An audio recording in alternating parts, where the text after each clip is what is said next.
Bem-vindo de volta. Hoje estamos com o coronel Lawrence Wilkerson, que passou décadas nas Forças Armadas dos Estados Unidos, desde o serviço no meio dos anos 60, durante a Guerra do Vietnã, até se tornar chefe de gabinete do secretário de Estado americano.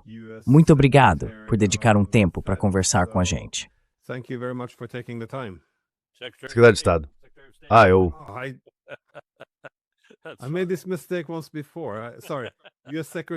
Eu já cometi esse erro antes, desculpe. Secretário de Estado dos Estados Unidos, não da Defesa. Peço desculpas e agradeço pela correção. Colin Powell, aliás, foi uma época bem difícil nos Estados Unidos, com a invasão do Iraque. E acho que dá para ver muitos paralelos com o momento atual. Então eu queria começar falando sobre o que aconteceu bem recentemente. O ministro das Relações Exteriores do Irã foi à Rússia e se encontrou com o presidente Putin. Os dois países se vêm lutando uma guerra existencial, em que os Estados Unidos seriam, digamos, um inimigo comum. Na sua opinião, qual o significado desse encontro?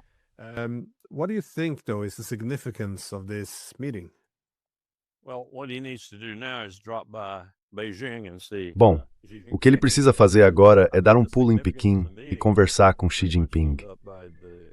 Eu acho que o significado desse encontro ficou bem claro nas palavras que o Putin disse depois da reunião. Para mim foi algo do tipo: toma essa, Império. É como se dissesse: vocês acham que vão levar isso até o fim, mas o país contra o qual estão fazendo isso tem aliados. E um desses aliados é bem forte, sou eu. E se quiserem conversar, eu topo conversar. Mas vocês não vão avançar muito com essa guerra. Então por que estão travando ela? Foi mais ou menos assim que eu entendi. Mas o que realmente me impressiona, e eu até falei sobre isso ontem com uma pessoa que é um pouco cética, é que para mim existem 3 verdadeiros diplomatas no mundo: Wang Yi, Sergei Lavrov e Abbas Araghchi. Eles estão mostrando do que são capazes.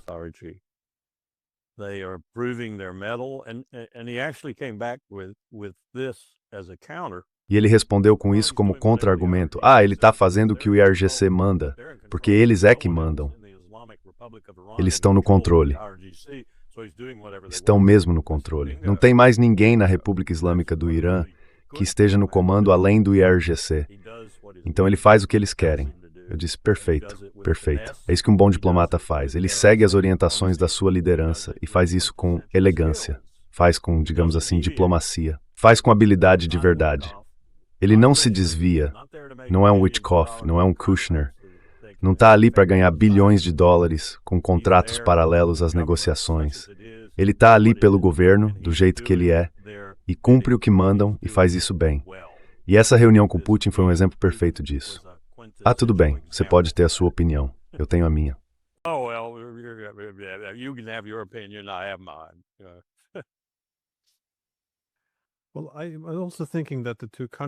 Bom, eu também acho que esses dois países têm outras coisas em comum.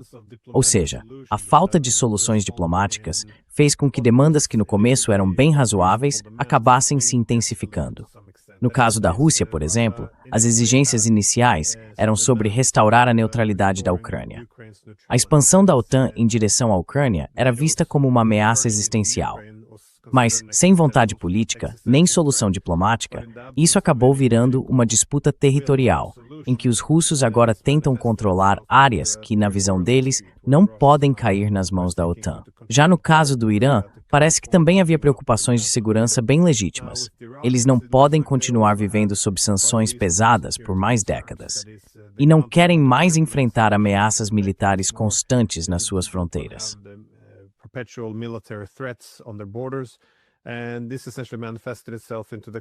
E isso basicamente se manifestou na crise de Hormuz, porque controlar essa região permite a eles não só exigir reparações e pressionar outros países a parar de ameaçar o Irã, por exemplo, deixando de abrigar bases americanas, mas também, se houvesse negociações sérias, algumas dessas questões poderiam ser resolvidas. Só que veja, do ponto de vista dos russos, eles viram 7 anos de sabotagem do Acordo de Minsk e também de Istambul. Os iranianos, por sua vez, tiveram 2 rodadas de negociações que terminaram em ataque surpresa. E agora essas novas negociações também não parecem nada sérias. Então, como você vê o que vem pela frente? A partir de agora, isso vai acabar sendo basicamente uma guerra envolvendo o Irã e a Rússia. Quer dizer, se a gente focar no Irã, isso vai terminar com um dos lados se rendendo? Ou você acha que ainda existe algum ponto em comum?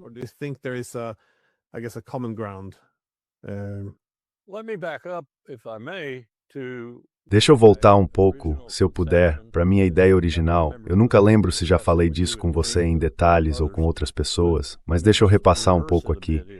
Eu acho que o que estamos vendo, como já disse várias vezes, é que estamos envolvidos numa disputa global.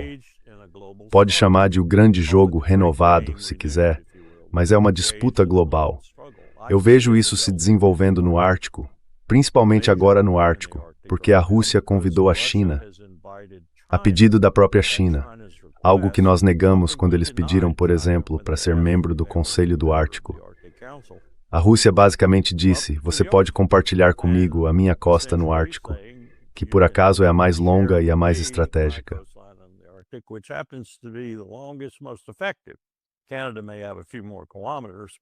O Canadá pode até ter alguns quilômetros a mais, mas a Rússia tem a costa mais estratégica nessa nova rota que vai se abrir para o comércio e outras coisas. Então esse é o topo do cenário. No meio do cenário, digamos assim, estão o Báltico e os países bálticos, que estão fazendo de tudo para começar uma guerra com a Rússia. O centro desse cenário é a Ucrânia. E logo ao lado estão a Geórgia, o Azerbaijão, a Armênia e todo o Cáucaso em geral, além da Ásia Central, de forma mais ampla. E na base está o Irã.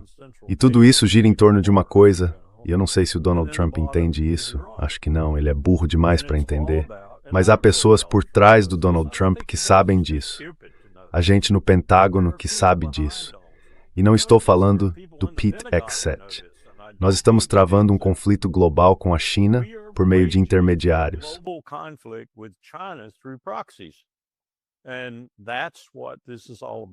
E é disso que tudo isso se trata, no topo do espectro estratégico, por assim dizer.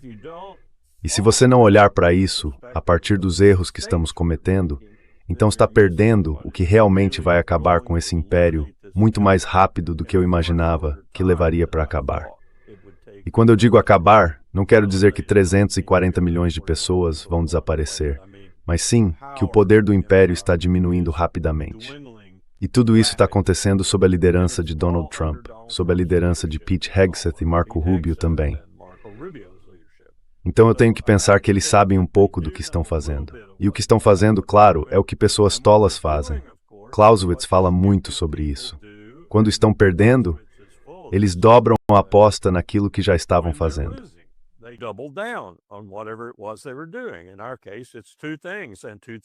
No nosso caso, são duas coisas, e só duas coisas: sanções e poder militar. Poder militar e sanções. Esse é o cenário, na minha opinião, que a gente precisa observar. Estamos indo contra a China por meio de vários intermediários.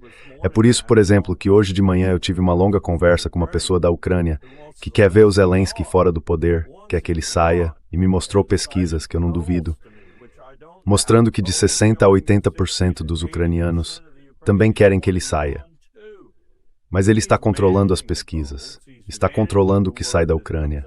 E a maioria das pessoas não percebe isso. Só que os ucranianos querem que tudo isso acabe.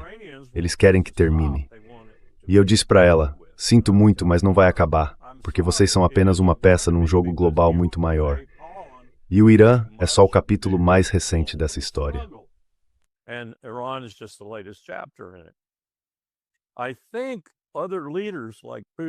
Eu acho que outros líderes, como Putin e o Xi Jinping, em especial, mas também o Modi na Índia, que, como você deve saber, vai sediar a próxima conferência do BRICS no mês que vem, se eu entendi direito, estão se movimentando. E eu acabei esbarrando em uma informação bem interessante. Eles acabaram de desenvolver o Agni, AGNI-5, que é um míssil que chega a 30 mil quilômetros por hora. É isso mesmo que você ouviu. 30 mil quilômetros por hora. Ele pode ser transportado por estrada, erguido na estrada e lançado da estrada. Tem um alcance de cerca de 8 mil quilômetros, podendo chegar a mais de 11 mil se for estendido. É um míssil impressionante, que nenhum sistema de defesa, nem mesmo um domo de ouro, conseguiria sonhar em parar. E claro, ele carrega ogivas nucleares. Então o BRICS está surgindo como uma alternativa, sim, mas ainda de forma bem lenta. Talvez isso acabe acelerando o processo.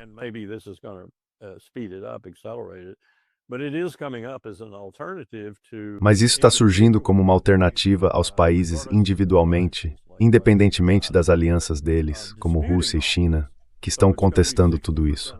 Então vai ser 60% ou até mais do mundo questionando toda essa situação.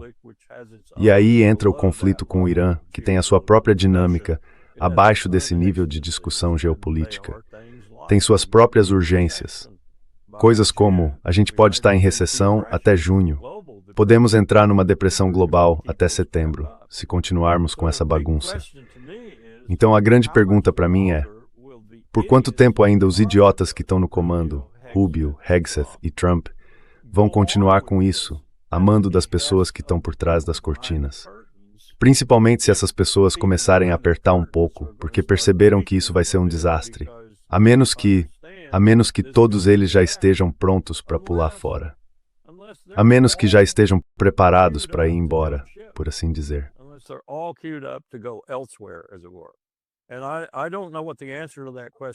E eu não sei qual é a resposta para essa pergunta, mas eu estou vendo isso acontecer e penso comigo mesmo, o tempo todo enquanto assisto, cara.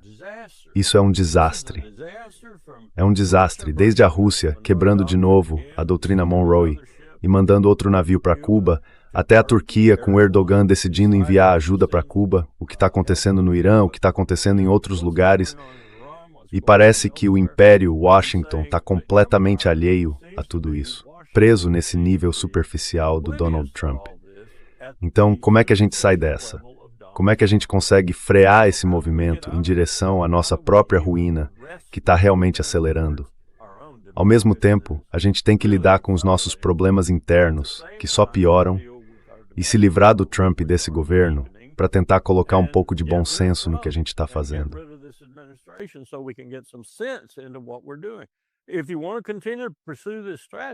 Se você quer continuar seguindo essa estratégia, tudo bem, é uma estratégia. Você pode fazer isso, mas precisa ser mais esperto. Tem que ser mais esperto porque o outro lado não é burro e o outro lado está vencendo, inclusive no sudoeste da Ásia. Volte às taxas altas. Tudo que o Irã precisa fazer para vencer é não perder. Tudo que a gente precisa fazer para vencer é conseguir uma vitória espetacular. O Bibi está provando agora, no Líbano, que de repente virou um idiota. Eu sempre achei que ele fosse inteligente, ainda que ardiloso, perturbado, homicida, maníaco e por aí vai. Sim, tudo isso. Genocida, tudo isso. Um Hitler, sim, tudo isso. Mas eu achava que ele era esperto bastante para perceber que não devia se meter em algo que praticamente o destruiria diante dos próprios olhos. E ele fez isso em Brown. Ele está fazendo isso no Líbano, e a gente está ajudando e apoiando, claro. Eu não sei até que ponto, mas sim, ajudando e apoiando com munição, essas coisas. Então, é um resumo meio apressado, mas estamos com problemas. Problemas sérios no Império. E não temos liderança nenhuma liderança que saiba o que está acontecendo, que entenda a situação e que consiga lidar com isso de um jeito minimamente inteligente.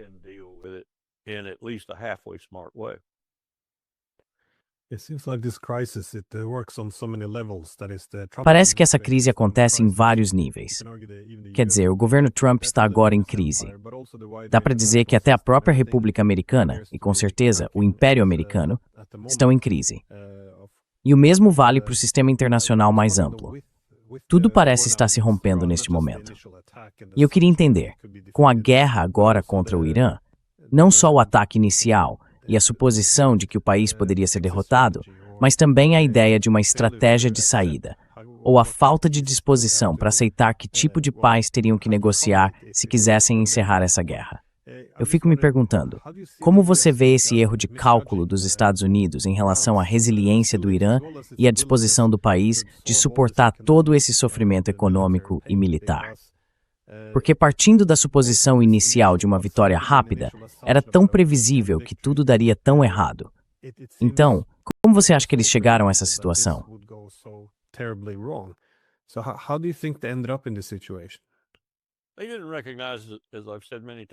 Eles não reconheceram, como eu já disse várias vezes, a natureza do conflito. Eles acharam que era só mais uma operação em que saem por aí bombardeando e depois de algumas bombas, muitas bombas, as pessoas iam se submeter. Mas isso não está acontecendo. Então eles não sabem o que fazer. E com os oficiais da Força Aérea, o chefe do Estado-Maior Conjunto, eu sinto que isso, na verdade, alimenta o problema. Porque a Força Aérea é o ramo do Império que acredita que bomba resolve tudo. Não resolve. Nunca resolveu. E nunca vai resolver. Eu acho que agora chegamos a um ponto em que, se a gente analisar a linguagem tática em torno do Trump, dá para ver que eles estão desesperadamente procurando algo que seja tão bom quanto o acordo nuclear, mas com uma aura de vitória à la Trump em volta. É assim que eles tentam resumir tudo isso para encontrar uma saída.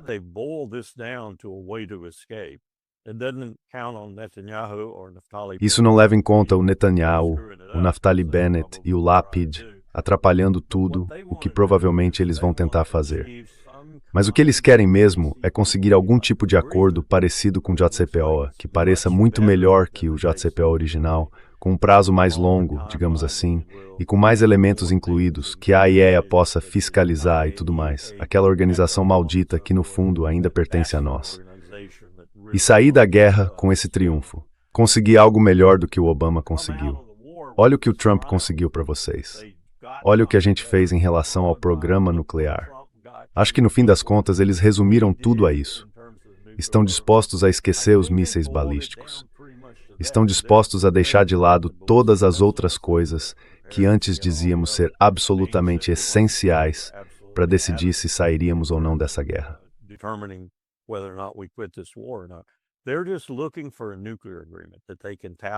Eles só estão procurando um acordo nuclear que possam mostrar e dizer: conseguimos o que queríamos.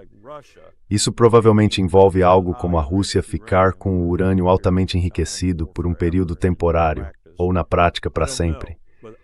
Não sei, mas acho que é aí que eles estão agora, tentando chegar a um fim aparente desse conflito. Não sei se vão conseguir ou não. Os iranianos, se forem espertos, e eles são, vão perceber isso. Provavelmente vão aceitar e negociar um acordo. Isso pelo menos deve parar os bombardeios, e talvez o estreito volte a algum tipo de normalidade. Não sei.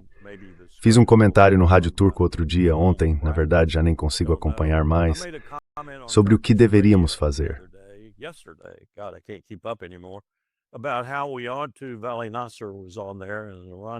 O Vali Nasr estava lá, um jornalista iraniano e morando em Londres, e eles meio que desdenharam disso.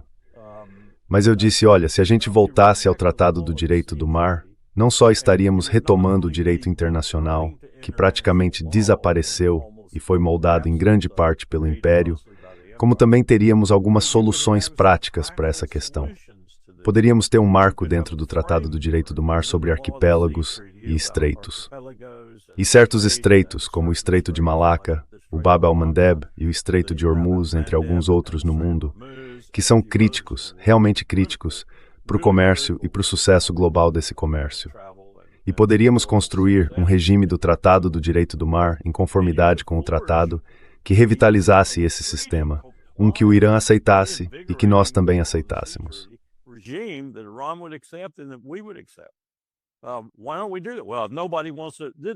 Por que a gente não faz isso?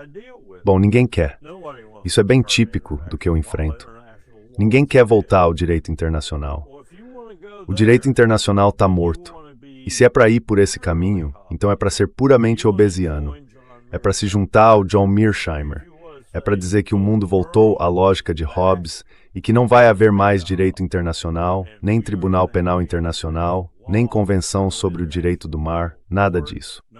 Vamos simplesmente voltar à era do saque, da pilhagem e da força bruta, onde quem tiver a arma maior para dominar e destruir é quem vai vencer. É para lá que estamos indo. Eu não entendo isso. Por que a gente não tenta, pelo menos, ressuscitar um aspecto disso e dar um pouco de força, dar um pouco de vida a essa ideia?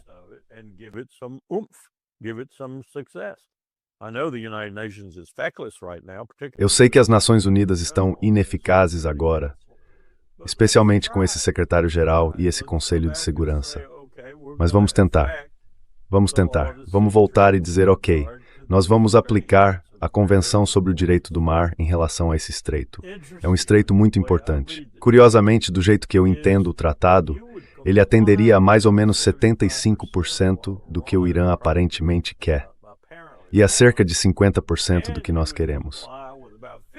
Mas, acima de tudo, ele atenderia à necessidade do mundo de manter o estreito aberto e funcionando. E se você tirar todos esses navios do caminho, as coisas voltam a andar. Mas provavelmente não vamos fazer isso. Primeiro porque a gente não entende direito o direito internacional.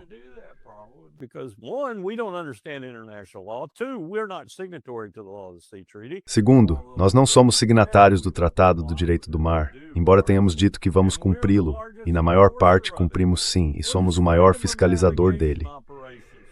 O que são as operações de liberdade de navegação do Império? Do que se trata, se não do próprio Tratado do Direito do Mar e da sua aplicação? Glenn, eu não entendo essas pessoas. Eu realmente não entendo. A não ser que eu volte ao que disse no começo. Todos eles estão morrendo de medo de perder. E perder feio. Para a China, e talvez para um consórcio formado por China, Índia, Rússia, os BRICS em geral. Eles fariam qualquer coisa para impedir isso.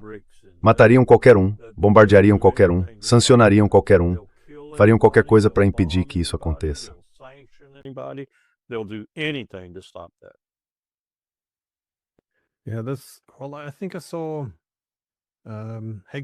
Acho que vi o Marco Rubio se referir ao Estreito de Hormuz como águas internacionais. Tecnicamente, não são águas internacionais, mas como você mencionou, a Convenção das Nações Unidas sobre o Direito do Mar permite o trânsito, para fins de passagem. O problema é que nem os Estados Unidos, nem o Irã ratificaram de fato a UNCLOS, ou seja, a Convenção das Nações Unidas sobre o Direito do Mar. E como você disse, é exatamente isso que os dois deveriam fazer. Eu acho que esse é o papel do direito internacional, como você apontou. Esse é um dos grandes problemas do nosso tempo. Porque o direito internacional, de acordo com a Carta da ONU criada depois da Segunda Guerra Mundial, surgiu num momento em que havia um equilíbrio de poder.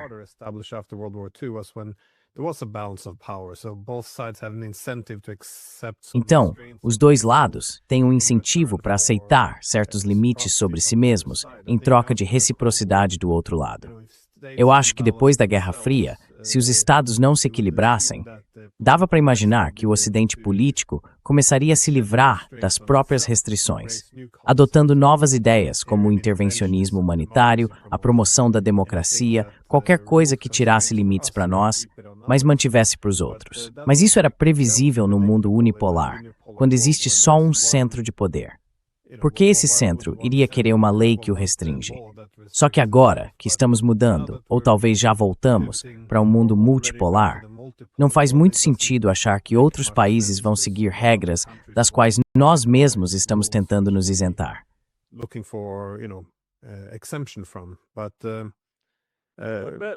Mas qual seria a melhor forma de dar um novo impulso para a ONU, e especialmente para a Convenção das Nações Unidas sobre o Direito do Mar?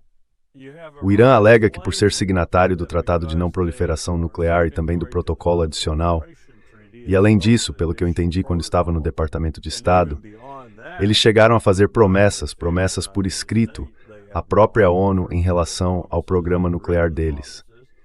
E, ao mesmo tempo, não são signatários do Tratado do Direito do Mar. Vamos lá. Um país não pode escolher o que quer seguir e o que não quer. Assim acaba parecendo mais um império. Não dá para agir desse jeito. E eu sei por que é assim, porque o Ahmadinejad me contou em Nova York durante a Assembleia Geral da ONU. Quer saber por quê?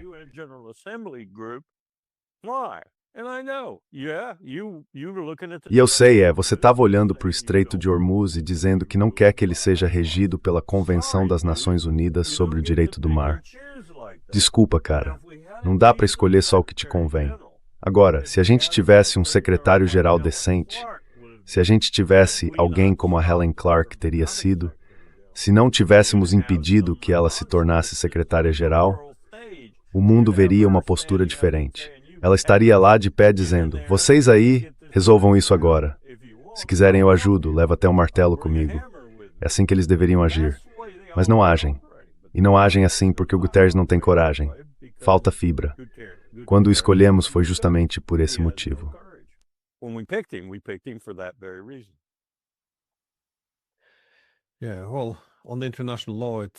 Olha, sobre o direito internacional, eu acho que o Tratado de Não Proliferação é um bom exemplo. Primeiro de tudo, o direito internacional precisa ter algum significado. Tem que haver algum interesse em seguir as regras.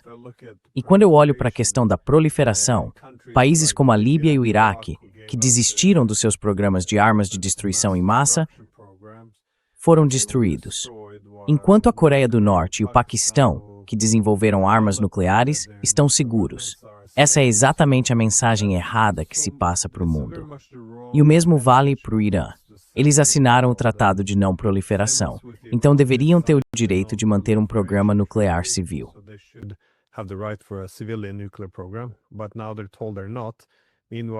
Mas agora dizem para eles que não. Enquanto isso, Israel, que nem assinou o tratado, adquiriu armas nucleares e nada acontece. Então, sabe, dá para manter isso por um tempo, mas chega uma hora em que o próprio tecido do direito internacional começa a se desfazer. Mas eu concordo. Acho que a solução não é simplesmente desistir e abraçar o caos. É preciso fazer algum esforço para reativar esse sistema. Só que o meu ponto é que a gente também precisa aceitar a realidade, porque aquele momento unipolar acabou. A gente não pode exigir que os outros sigam as regras enquanto a gente se coloca acima delas. Mas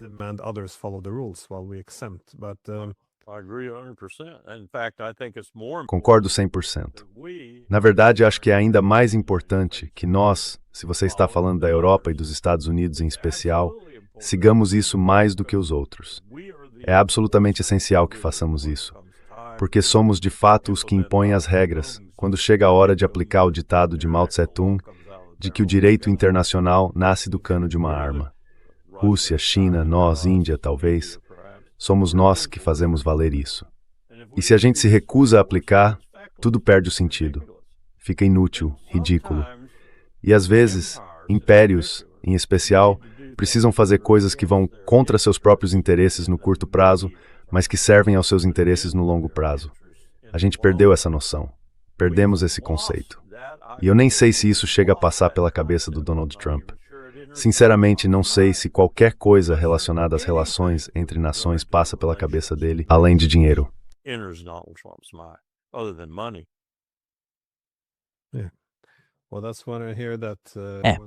É isso que eu ouço. Que quando o Hegseth fala sobre o direito internacional como algo que limita os Estados Unidos, então sim, é isso mesmo, é o que a lei faz. É para isso que ela existe. Mas ela também limita o outro lado. A ideia de que o outro lado vai se deixar limitar se o nosso não fizer o mesmo é absurda. De novo, se existe uma distribuição de poder unipolar, isso pode durar um tempo, mas em qualquer outra situação, não. Agora, eu queria retomar uma coisa que você disse antes. Você comentou que os países bálticos parecem muito dispostos a começar uma guerra com a Rússia.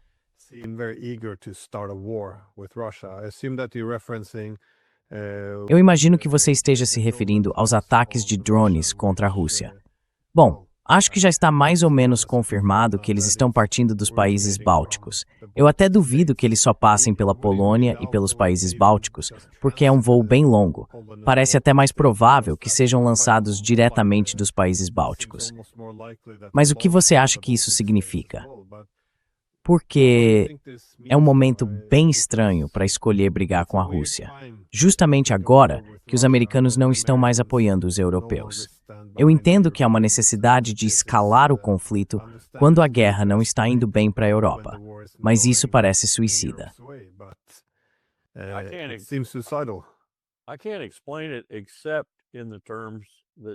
Eu só consigo explicar isso nos termos que você acabou de usar. Suicida. Eles acham que, se conseguirem provocar uma guerra quente de verdade com a Rússia, envolvendo um país da OTAN, a gente vai voltar. Vamos voltar com tudo, de corpo e alma, que não teremos escolha. Mas eu tenho uma notícia para eles. Esse governo, pelo menos até onde eu posso ver, não pensa assim. Se vocês entrarem em guerra com a Rússia, vão estar por conta própria. E olha, Lituânia, Letônia, Estônia, Noruega, Suécia, vocês não querem uma guerra com a Rússia. Sério, não querem. Ainda mais com a Rússia de agora, que já está sob pressão em dois fronts. O do Sudoeste Asiático e o da Ucrânia.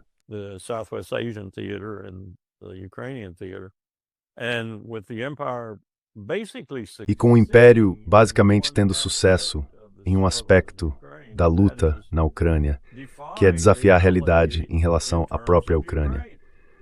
Como eu estava dizendo, aquela mulher na Ucrânia que fala sobre as pesquisas, eu acho que ela está sendo sincera. Eu acompanho há um bom tempo. Não sei qual é o percentual exato, mas é bem mais da metade dos ucranianos que querem que essa maldita guerra acabe. Eles querem que acabe e querem que as equipes que aparecem para roubar seus filhos e mandá-los para a linha de frente parem com isso. Eles querem que as mortes parem. Querem que o sofrimento acabe. E mesmo assim, Zelensky continua, porque os europeus, em certa medida, e os americanos também, e até mais do que eu imaginava, pelo que eu vi ontem, pelo menos é o que eu acho, com base em uma fonte que considero confiável.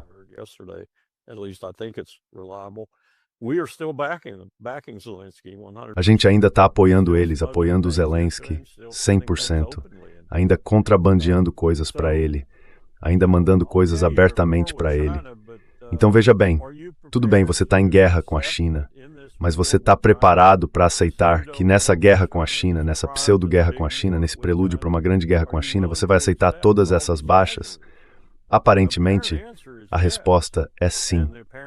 E pelo que parece, em relação ao Mar Báltico e as áreas ao redor, é o seguinte, tudo bem, se quiser atacar o urso dentro da caverna dele, por assim dizer, vá em frente. Para nós, tudo bem.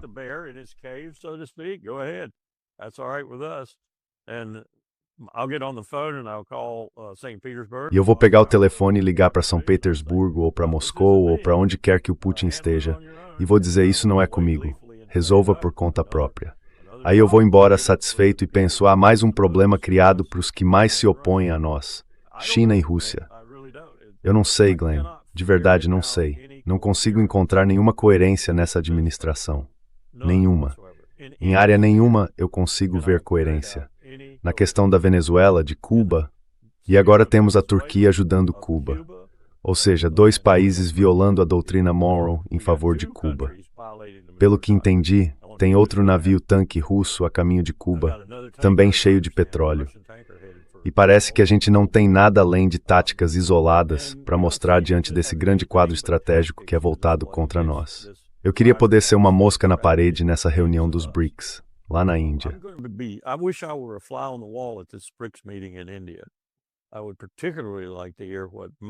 Eu gostaria especialmente de ouvir o que o Modi tem a dizer e como isso é recebido e ajustado pela Rússia e pela China.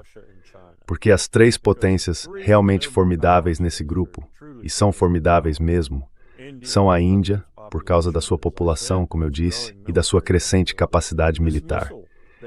Esse míssil Agni 5 aparentemente foi desenvolvido pela DRDO, o órgão de pesquisa e desenvolvimento da Índia.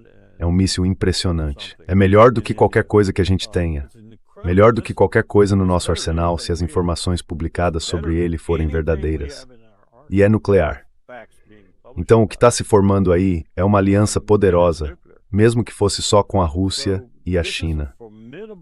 Mas com a Índia junto e outros países asiáticos começando a se aproximar, porque percebem o que está acontecendo, isso vira uma aliança realmente formidável. A gente pode enfrentar essa aliança o dia inteiro. Vamos perder. Vamos perder feio.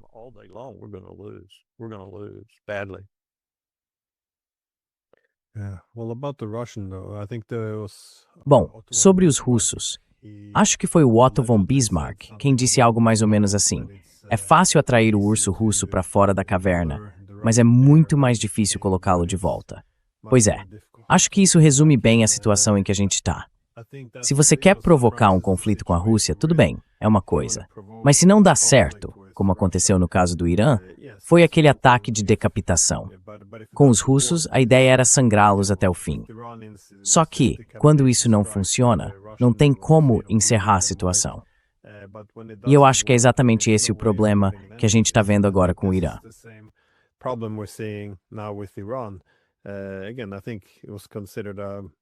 De novo, eu acho que foi visto, sabe, como uma espécie de aposta.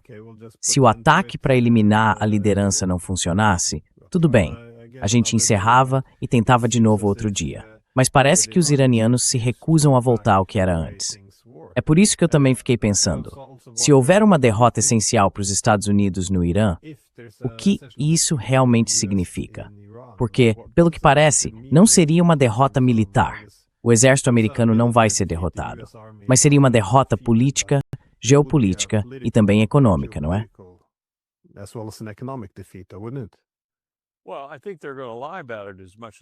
Olha, eu acho que eles vão mentir sobre isso o máximo que puderem. E ainda tem um núcleo do MAGA que acredita neles.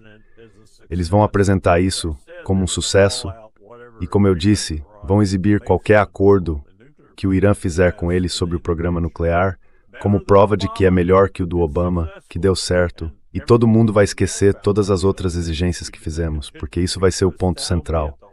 E talvez incluam algo bem visível e óbvio, tipo urânio indo para a Rússia por 5 anos, ou sabe, alguma outra cláusula que faça parecer que os iranianos cederam muito, quando na verdade não foi quase nada.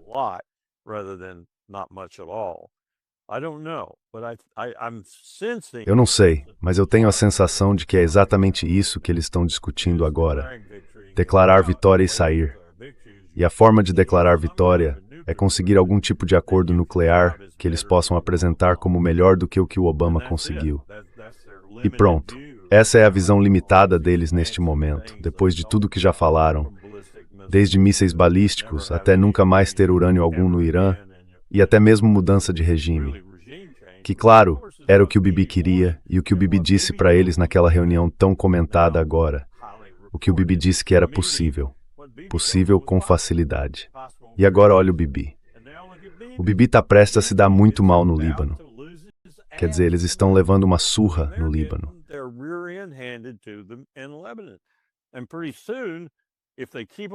Em pouco tempo, se eles continuarem fazendo o que estão fazendo, que é matar qualquer cidadão libanês que apareça no horizonte a qualquer hora do dia, mesmo com cessar-fogo em vigor, se continuarem assim, vão acabar destruindo o único aliado possível que ainda tem no Líbano, que é o próprio governo, claro. E aí ele acabou. Está liquidado.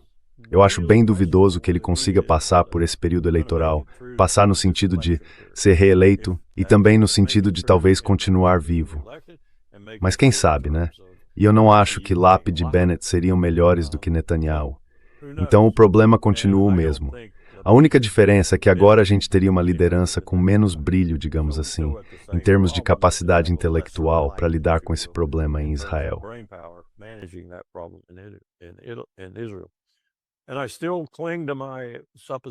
E eu ainda me apego à minha suposição e à minha previsão. Na verdade, não é uma suposição, é uma previsão de que Israel não vai continuar existindo como um Estado judeu.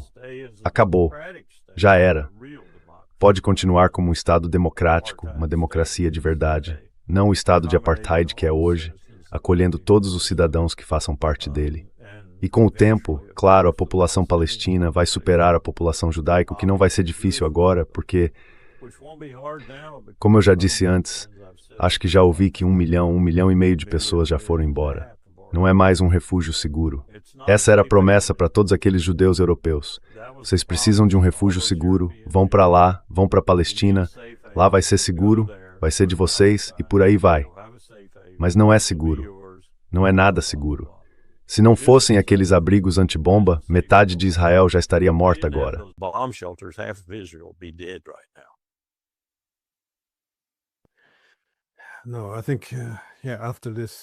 Não, eu acho que depois que essas guerras terminarem, o mundo vai estar bem diferente. Agora, minha última pergunta é, talvez eu devesse ter começado por ela. O Irã apresentou recentemente uma proposta aos Estados Unidos, e alguns sinais de que o Trump está, bom, pelo menos dando a entender que vai rejeitar a oferta iraniana, se já não tiver feito isso. O que você acha dessa proposta de paz?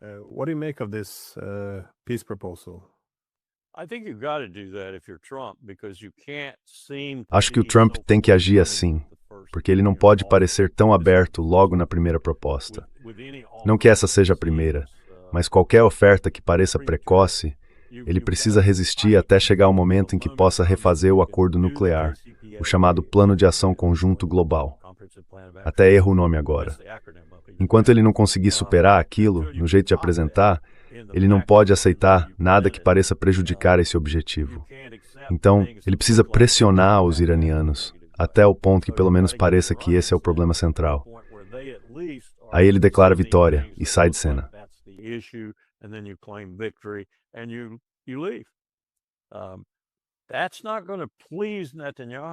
Isso não vai agradar em nada o Netanyahu, e também não vai agradar aquelas potências que acham que essa é talvez uma das frentes mais importantes, se não a mais importante, nessa campanha contra a China.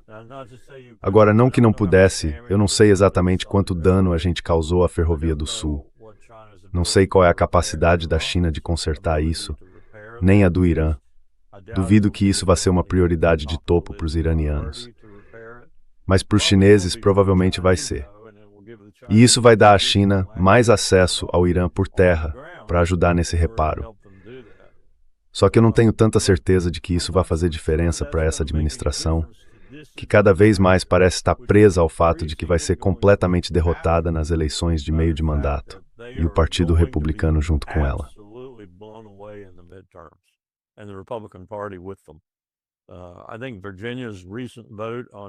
Eu acho que a votação recente da Virgínia sobre a questão do redistritamento é um bom sinal disso, mas é só um sinal.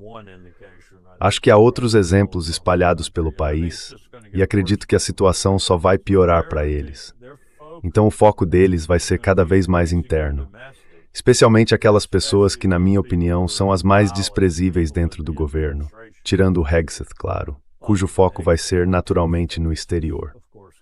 Mas eu acho que eles vão acabar totalmente consumidos à medida que a gente se aproxima das eleições de meio de mandato, com toda a trapaça e a pura desonestidade que vão lançar para tentar reverter a situação. Ou com a própria situação em que eles vão perder feio. Ou talvez as duas coisas. Provavelmente as duas. Eu acho que vai ser um desastre completo para o Partido Republicano.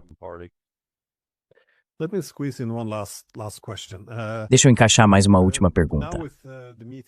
Agora, com o encontro entre o ministro das Relações Exteriores do Irã e o Putin lá na Rússia, parece que os russos estão totalmente comprometidos em apoiar o Irã. Como você acha que isso vai impactar, de alguma forma, a relação entre os Estados Unidos e a Rússia? Porque, veja, eles ainda estão tentando resolver a própria guerra por procuração na Ucrânia, e eu acho que a paciência em Moscou já está se esgotando um pouco. Acho que, de certa forma, isso pode até ser bom para o Putin, porque ele vem sendo visto como fraco, basicamente por participar dessa diplomacia de fachada, enquanto os Estados Unidos continuam envolvidos na guerra por procuração contra a Rússia. Mas como você acha que isso vai influenciar as relações entre os Estados Unidos e a Rússia?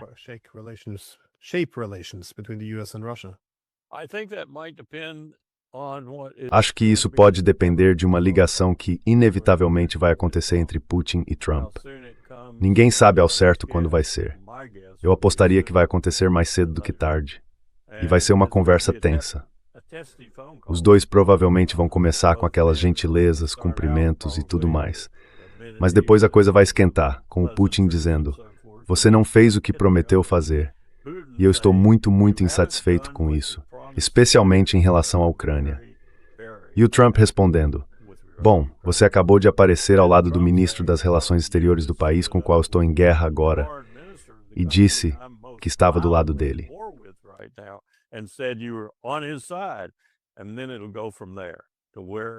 E daí vai seguir o rumo que tiver que seguir. Mas esses dois têm o hábito de chegar a algum tipo de acordo, por mais passageiro que seja, especialmente do lado do Trump. Mesmo assim, eu diria que há pelo menos 50% de chance de que esse acordo, essa solução não seja tão passageira, por causa de tudo que eu acabei de descrever, e que até o próprio Trump, por mais retrógrado que seja, provavelmente já está percebendo cada vez mais. Epstein. Internet videre alle måste fast for det visar visdagsryggmikvå. Aí continua todo vapor. Não Gwemley.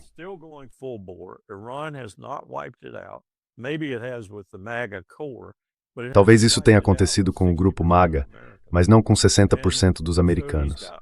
Então ele tem todos esses problemas para lidar dentro do país, além de Putin, e no fim das contas, Xi Jinping e talvez Modi e os BRICS em geral.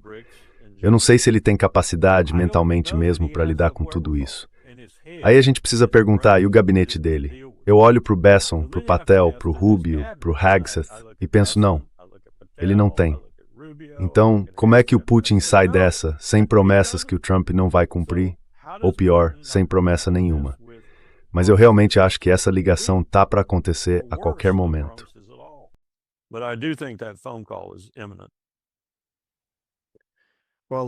Bom, como sempre, é um grande prazer conversar com você, meu amigo. Muito obrigado por compartilhar suas ideias sobre isso. E é isso. Tenha um ótimo dia. Você também, se cuida e viva a Noruega.